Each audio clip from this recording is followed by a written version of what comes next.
We'll guide you through how to make shadow in Premiere Pro.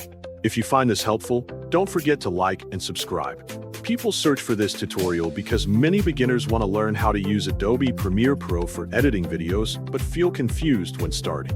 They need simple, step-by-step guidance to import media, add text, and apply effects like shadows.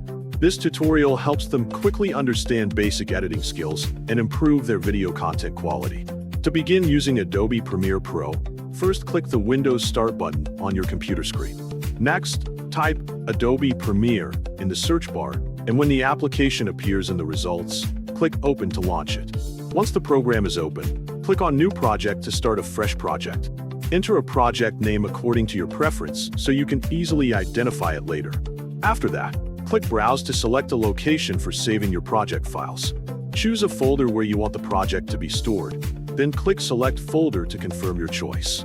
When all the settings are complete, click OK to create the project. To begin working, double-click on Import Media to start, which allows you to add files into your project. Locate the image or video file you want to use, then click Open to import it into Premiere Pro. After importing, click and hold the media file, then drag and drop it onto the timeline to start editing.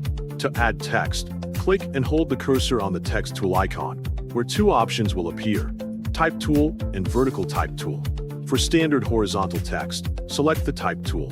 Click on the panel where you want the text to appear, then type the sentence you need. Once your text is created, you can enhance its appearance by adding a shadow effect to make it more visually appealing or suitable for your project.